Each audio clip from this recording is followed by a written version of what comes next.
Welcome back, guys, to another episode of Chasing Better with Knoxy. That clap was shit, I know, but that's okay. The one before on the previous was better, but that's okay.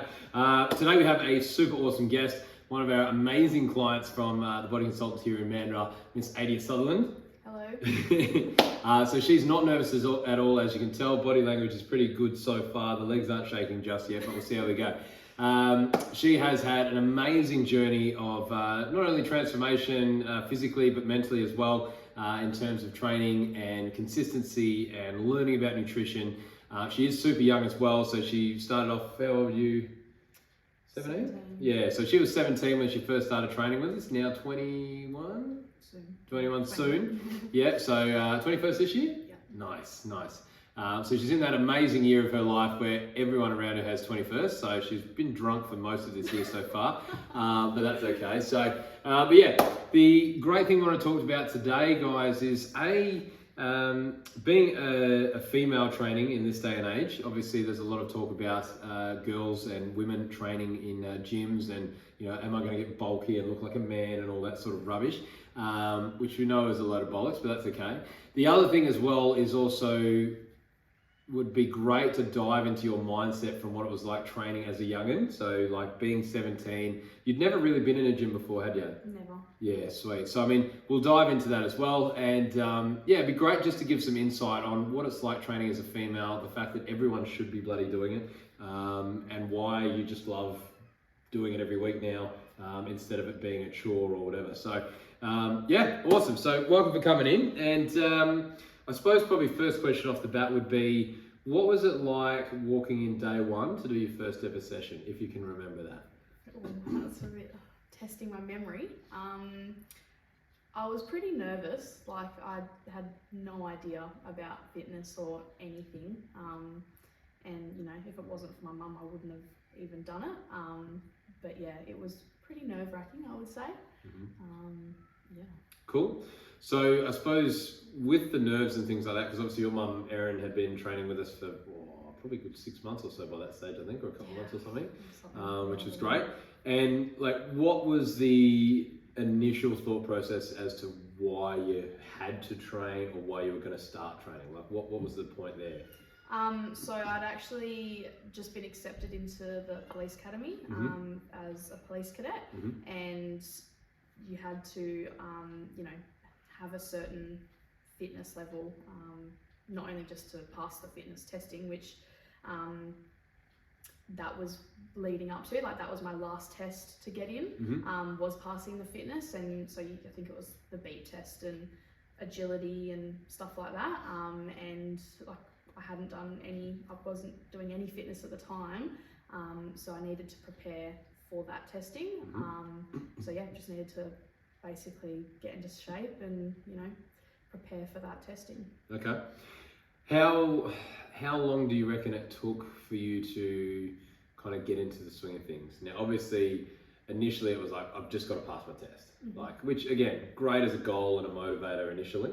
But how long do you reckon it was before you started realizing it's like, well, actually, I either enjoy this or this is something I can see myself doing all the time? Like, did it feel like a chore at all? Like, obviously being a younger person to start with, like obviously I deal with a lot of 30+ year olds and all that sort of stuff. They've got kids, or they've got a lot of external pressures and stresses anyway. As a younger person who wasn't really experiencing anything of that yet, you just needed to pass the test. It was like, did you feel like that was the only reason you came, like for a long time, or was it, you know, where was your head at? Definitely, like if it wasn't for getting into the police academy, you know, I can't say that I would have even started at all. So that was definitely like a turning point for me. Yeah. Just, you know, starting to exercise, and it did take a while, because once I got into the police academy, I still had to meet certain restrictions with, you know, kilometre runs and stuff like that. So yeah, it definitely took a while to get into the swing of like actually realising that I did enjoy it and that it was something that I wanted to do long term. But yeah, so yeah, definitely took me probably a couple of months. Like within being within the police academy. Yeah, to actually put that aside from what I was doing there, and also going to the gym in my own time. So yeah.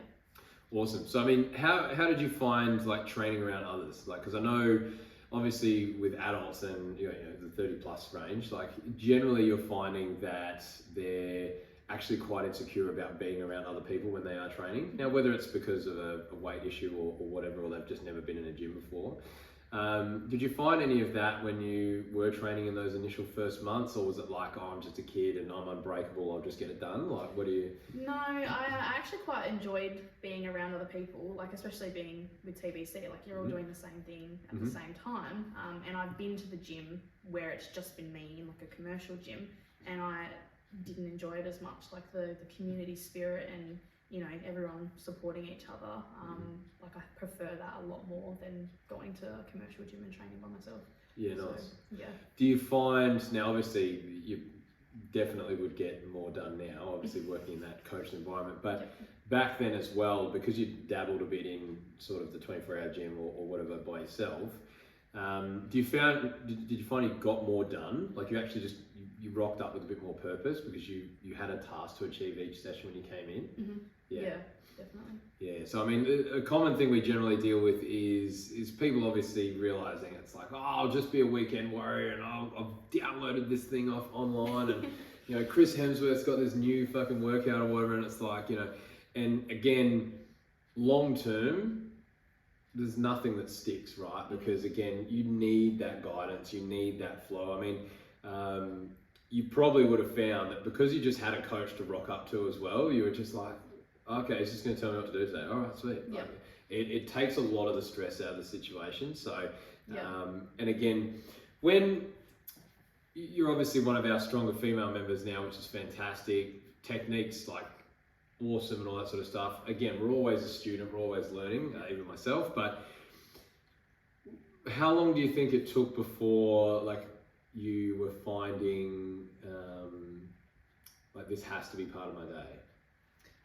Because I know that now, like a couple of years later, you're like, well, fuck, why wouldn't I be here? Like, I've heard you say that a couple of times in the gym, which is great. It's fantastic to hear. Yeah. Don't worry, I hear all those sorts of things. But like, how long do you think it kind of took to kind of switch? Because that's definitely a mental shift. Yeah. It's definitely not just a physical thing. Yeah. I think it probably took honestly like 6 to 12 months for me to really,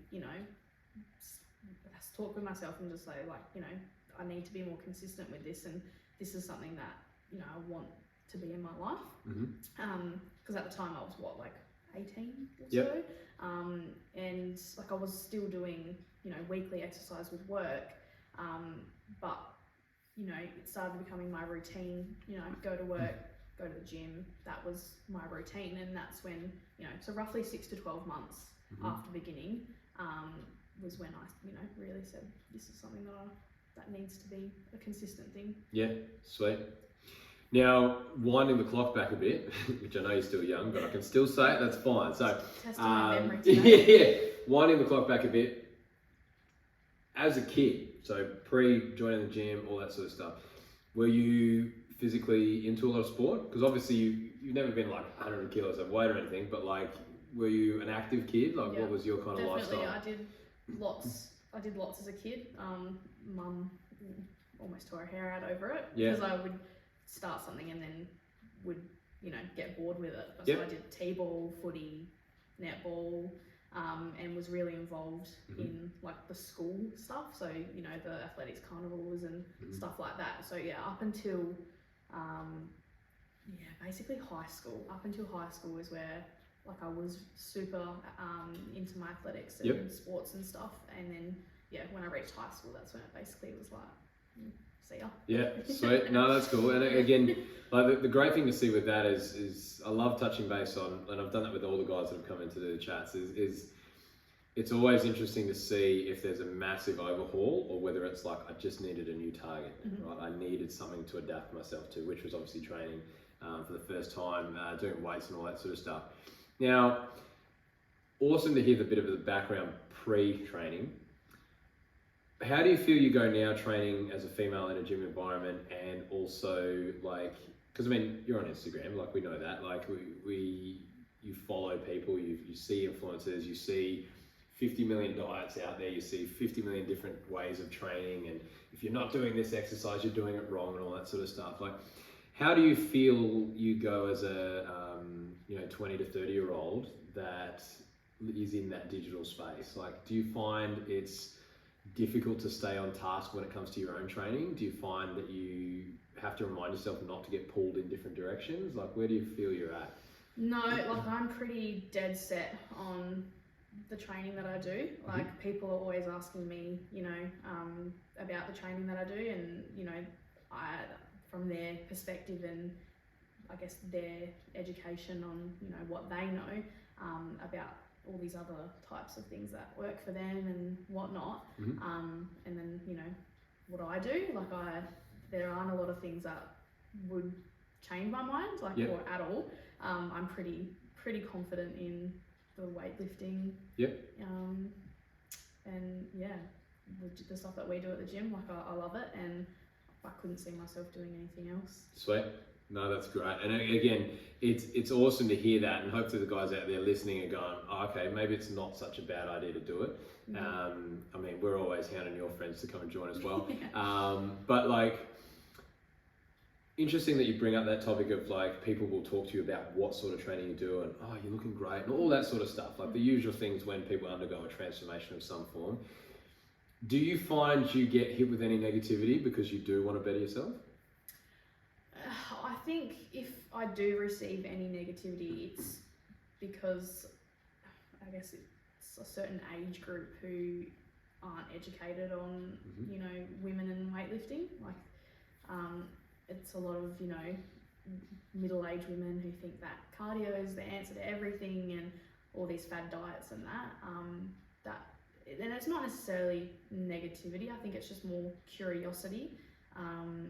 But I'm finding that there's a lot more positivity around women in the gym, and especially when it comes to weightlifting. Yeah, definitely. Perfect. And like, you heard it here first, guys, cardio sucks. No, I'm joking.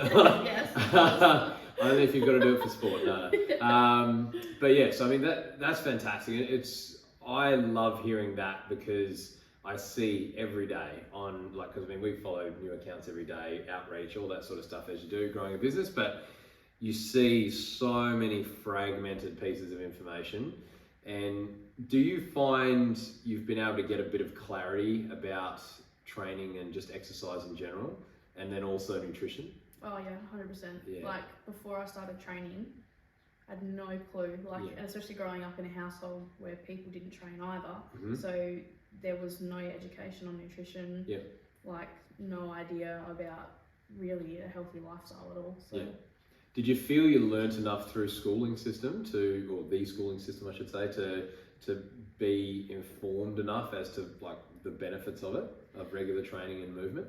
There was obviously, but especially in like high school, you actually had to be in certain classes to receive that sort of knowledge. Where I studied health, so you know I was aware, but you know that was an elective that you could choose, and you know. There weren't a lot of people in that class. So. Interesting you bring that up. I did 6 CE subjects. So back then, obviously this is back in the dark ages for you. I was 2 maths, physics, chem, I think social studies and English, right? So for me, as a big kid already, like I was probably about 120 to 140 kilos in like year 11 and 12. I got to 25 years old when I went to make my decision to go and do my course after I'd done my weight loss. And an eye-opening thing that I've mentioned a fair few times on the chats is I had no idea. Like I lost 90 kilos, but still didn't really understand the food side of things. I know that I'd eaten better because people told me, oh, you're eating cleaner. But yeah, all right, yeah, sweet. But like, it's great for you to bring that up, the fact that it still feels like the schooling system will still, and again, this isn't to get political, but you can still see that people get streamlined into one way or another. You know, the tradie kids are doing all the fucking metalwork and all that sort of stuff. Great, awesome. If they're good with trade skills, go for it. But I still feel like, as a young person yourself that's now had a lot more knowledge and education on nutrition through us, do you find it's something that should be taught in more depth? 100%. To the younger generation? 100%, yeah, because even though I studied health, like, I think that side of health was, you know, not even a tiny little sliver of everything that we did. Like, it was mainly, you know, like mental health and all that side of things, but really barely anything on food and nutrition. Awesome, that's great. So yeah, you heard it here first, guys. Fix your food. No, but I mean, like I love talking about that sort of stuff, especially with a younger person as well, because again, I count myself as over the hill now, being 36, but that's fine. I'm okay with that. But I do find it fascinating to hear from your perspective, because again, I can guarantee you there's people in your age group to be like, oh, I don't know, right? But I think the fact that you're able to talk with that general awareness now that like food is something that people just don't understand. Yeah. Don't get it. Like I can guarantee your mum still doesn't understand food, right? No. You know, and again, like your brother, how old is he? 12? Yeah. Turning 12? Yeah.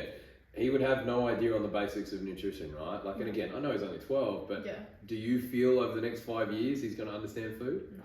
Awesome. So, like, I think a really powerful topic is like people just don't understand food, and I think that's where a lot of fear comes from. Oh, 100%. Like, I was having a conversation with the lady that I worked with the other day, and she told me that in order for her to lose weight, she needs to eat 700 calories a day. Yeah, it's cool. And I was just like, wow. I was like, you know, who's telling you this? Yeah.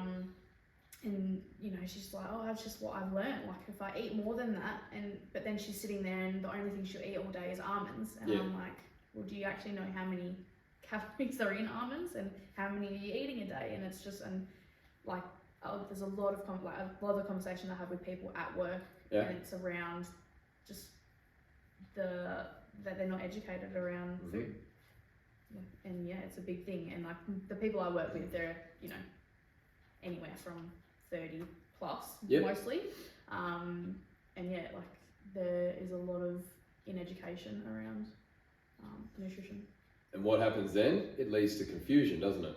And then I get people come in and see me at the gym for a consult, and they're like, I don't know what I'm doing. I still don't know what I'm doing, but like I have a way better awareness around food and the general what I'm putting that. into my body compared to 3 years ago when it was just whatever, like food's food. And again, I suppose probably a really great question to ask after talking about that is, do you feel like, where do you think you'd be at if you hadn't had some basic education and training on the nutrition side of things now, or in another 5 years from now? I think the progress, like I would know that the progress that I could have had would be nowhere near as where I would be, because, you know, most to where you want to go, it's mostly nutrition. Like, you know, I'd still be training and, you know, I would be reaching goals, but the stepping stones would be at a much slower rate. Whereas if, you know, I had that education around nutrition as well, you know, with my training, I would, you know, reach my goals a lot quicker. Sick. Quick question. What's your favourite exercise? I don't know. Can I just have two? Yeah. I used to absolutely hate deadlifts. I used to absolutely hate them. Despise them, but they've grown on me. But that's only because, you know, I've worked on them a lot over the last few months. But bench as well. Bench is becoming my favourite. Yeah. Okay. Very cool. I thought you were going to say squats and walking lunges there for a second. I'm starting. Need to work on my squats because No, that's cool. That's all right. So yeah, I mean, and in saying that, do you feel there's anything wrong with that, being a girl and liking bench press? Some people would probably say so, but no, I love it. There's nothing wrong with it, is there? Yeah, I think it's, again, because there's a lot of stigma around women and training upper body, but there has to be that balance. And I mean, if we like dive into that, like, great topic, women not training upper body and guys not training legs. Like, we've all been there. We've seen the memes, we've seen the gifs, whatever. But like, from a female point of view, like, you train upper body pretty much on par with legs most weeks, in and out, and that's been for the last 3 years. And I mean, if you stand up for the camera, I've got a baggy jumper. No, that's okay, it's okay. But you'll also see that she's not some man mountain. Huge. You're not as thick as me, like, you know what I mean? Like, that's the kind of point I'm trying to get across. Is like, women, unfortunately, because of so many miscommunicated messages through social media and imagery and all that sort of stuff. Women want the hourglass figure, and don't realise to do that you need to train upper body. Yeah. And I think another great point, and just general question, is do you feel you'd be able to do a lot of your lower leg movements that you do in the gym now, not just lunges and things like that, if you weren't strong through the upper body? No. Right? Supporting a bar, Yep. supporting a goblet squat, all that sort of stuff, right? It all works hand in hand. And I think that's another thing that women in general just don't quite get, is that like the whole body has to train as one, and both, and males as well. Like, legs, for example, like you look at Bailey's probably a prime example. He's, like I said, the reason I get so blown away, this is one of her friends, by I get blown away by his physique because he actually has strong legs, but strong looking legs as well, because he trains them. Whereas most guys his age, of like 20-ish, it's literally their arms and chest and shoulders have gotten bigger and their back's getting there, and then they freak out that their calves are small. Right? it's a real thing, and again, it's bringing that general awareness, and I think that's why I love having these chats, especially with like a variety of different people, is because you've still had an amazing story of better, right? You're way better than fucking 3 years ago, right? In all facets, like, because you're able to train and eat better. How do you feel? Next question. This has impacted your mental health side of things. Oh, crazily. Like now, if I miss a day at the gym or for whatever reason can't go, like it's probably not a good thing, but the guilt I feel is like pretty intense. Like it's such a routine for me now, and like if I miss a day, like it honestly, like I feel worse for not going, where and when I'm there, like I feel so much better. Like if the days that I don't want to go, I go, and then I feel 100 times better. But it's just such a routine for me now that I prefer to go to the gym after work or whenever, rather than finishing work and going home and plodding around and doing nothing. And I like pride myself on productivity, and it's just another thing for ticking the box of having a productive life. So fantastic. That's a sick message. I like it. It's good. Another common question. Being a female that trains, obviously you've got a partner. Do you find there's any negativity towards having a partner who doesn't train as much as you do? Because I know that your boy doesn't train anywhere near as much as you do in terms of consistency. Or at all. Do you find that there's any sort of negative connotations from that point of view? Does he support what you do? Is it like a two-way street? Like where do you feel that kind of fits? Because again, the reason I ask that question from a female point of view, I quite often hear when ladies, now generally a little bit older, they've been married for a few years or whatever, they've got kids or whatever, but I still think this is relevant, is from the female point of view, they don't want to actually tell the partner that they've started a life journey or whatever, or I'll tell them once I've lost 5 kilos, right? I think that's rubbish. I think that's absolutely bullshit, because realistically, like, your partner should support you through everything you do. Otherwise, fuck, go find someone else. Really. I mean, you're going to spend your life with them. Yeah, you're not going to get very far. But like, again, do you find that there's any sort of strains from that side of thing because you do train and he doesn't? You're female versus male. Like, do you think there's any issues there? Well, firstly, like, Ryan does support me, and I've started gymming. Well, we've been together since I started. Yeah, sweet. And he's never like been negative about it. And I think the only sort of negativity comes from his lack of education. Like, he's always like, don't get too big. Like, he's seeing all these like bodybuilders, and he's like, that's too much muscle for him. And, like, so I think it's probably a little bit of insecurity for him, like, because he's also a tall, skinny man. So, I think there might be that little bit of insecurity from him. He's always like, don't want my girlfriend to be bigger than me, blah, blah, blah. But no, he's definitely supportive, like, encourages, the goals that I want to achieve. Like, recently when, I was put my mind to hitting a certain weight on my deadlift. Yeah. 100 kilos. Say it. Openly say it. And she hit it, by the way. If you want the videos, let me know. And yeah, like he was super supportive of, you know, like leading up to that day. If, you know, a couple of weeks beforehand, and I was telling him what I was getting, and, you know, he was, you know, supportive and getting hyped for me. So yeah, he definitely like encourages and supports the goals that I have in the gym. So yeah. Nice. But yeah, the only other, like, I guess, negative side, sometimes he gets comments from his friends, like, like saying, oh, Adia's bigger than you, like, just teasing him. Yeah. But yeah, no, like, he doesn't ever say, you know, oh, I don't like that you go to the gym and whatever. Like, he supports me, you know, having that routine. Just because he doesn't, doesn't mean that he, you know, tries to stop me from doing it or anything. So fantastic. Yeah, like, obviously he's not interested. Yeah. I've tried to get him into it. Yeah, of course.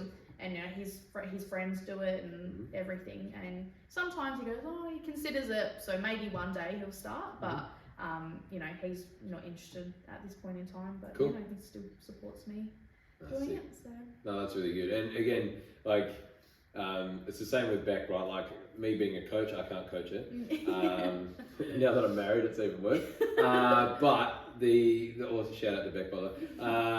But the great thing with that is that the reason we work so well together is that she supports everything that I do, and I 100% back her in everything that she does. And I think having that running mate, so to speak, is a fantastic thing to have. And I think just a general message to ladies out there as well is it's like, a lot of the time it's just a lack of communication, I find, from a coaching point of view. Like, I mean, talk-wise, you talk about your training with your partner, right? Yeah. Now, again, he doesn't train himself, but it doesn't stop the conversation from occurring, right? And it's not like it feels like a burden or anything like that. No. And I think that's fantastic. And I think that's probably one of the biggest issues is it's actually the communication side of things that actually holds women back from wanting to share it with their partner, or you know, the hubby doesn't want to tell the missus because he's like, oh, I want a health kick and I'm giving up the beers and all that sort of shit. Trust me, I've heard it from both sides. But yeah, again, I just find it fascinating to see that interaction. And I think really the crux of the issue isn't that, you know, women are afraid to get massive. I think it's just the fact that they're just uncertain of telling people that they want to be better. And I think that's something that we need to squash as a society as quick as we can. And that's why we do what we do. And yeah, I think the best part of having trained you for so many years now, especially as a younger chick, compared to the bulk of our clients, is like, I can see now that this is something you'll do for like probably the next 60, 70, 80 years till the day you die. I'm hoping that you'll be just deadlifting at 80, like that'll be sick. But like, I think it's really, it fuels my passion even more to know that I've had an impact on a younger person, because dealing with 30 and 40-year-olds, they've been through that unbreakable and, oh fuck it, I don't need someone to tell me what to do, that sort of stage, which I know you were there at a point, which is fine. We were all there. But I think knowing that I can have that impact on the younger generation and like getting your story out to show not only females of the younger generation, but also like males, that like it's totally okay to train, but that it should be a necessity. Yeah, it should just be the norm. Yeah, it should be the norm, right? And hence why I asked them the questions about like the education stuff with the nutrition, right? Like the fact that I can guarantee you, like probably 9, if not 10 out of 10 kids come out of school and they have no freaking idea what they're doing. Even if they've done home ec and they know how to bake the world's perfect cake and stuff, they probably still have no idea what's going on. And Ryan still has no idea. I was explaining to you about how I was meeting my calories the other day, and he goes, so what's a calorie? He's same age as me and has, you know, no idea. And he grew up in a household that, you know, none of his family train or anything like that. So, and he still doesn't train. So he's 21 and still has no idea, and probably won't ever have an idea because, you know, he's not in an environment to learn. Yeah, it's you can see it everywhere. And I think the great thing is you've now got awareness. And the other thing I'm proud of all of our clients is that because we've led with that little bit of education, you guys are now beacons. Like, put you out into the community. Like, you know, there's 2 or 3 people. There might be 50 people that follow you at the moment that you don't even realize, that are just like, oh shit, like Yeah. Adia is showing it's possible, and she isn't a bulky man-looking thing. You know what I mean? Like, and you know, she's still feminine. She can still wear a dress, and you know, all this sort of stuff that, again, gets blown out of proportion. I find. No, you know, like Beck at times thinks that she's a big chick, and I'm like, you've got a big frame, but like you're still feminine, you're still beautiful, all that sort of stuff. You can still wear dresses, like it's you're still female. You know what I mean? So, but yeah, so. That's probably all I've got time for today, man. Like, it has been fantastic chatting with you, and hopefully everyone out there understands now that it doesn't matter what age you are, whether you're male or female or whatever. I feel the overall message today, and a good title will be that, yeah, training is for everyone. I think it should be, it needs to be part of our day, part of our routine, even if it's just daily walking, guys. Like, again... Yeah, people think that they need to, you know, they need to be going to the gym 5 days a week to, you know, be seeing any progress. And that's where they need to start. Where it's not like stepping stones. Yeah, I mean, the flog yourself mentality, squash it. Like, if you're looking to chase better, reach out, give us a yell, guys. I've got heaps of ideas of getting people started. I've just started training a chick that's 250 kilos, which is, you know, it's a big deal, but she's still trained 4 days this week. She came and did a session with me this morning. And even she at her size is seeing the potential of better. So again, everyone should be thinking like, how can I improve myself in a small little way? Even if it's just starting with walking, then turning into gym work or something. So, but yeah, as always, guys, make sure you hit a like and a subscribe on the channel. That is all for today. Thanks for being an absolute weapon. Thanks for having me. And yeah, that's all from us.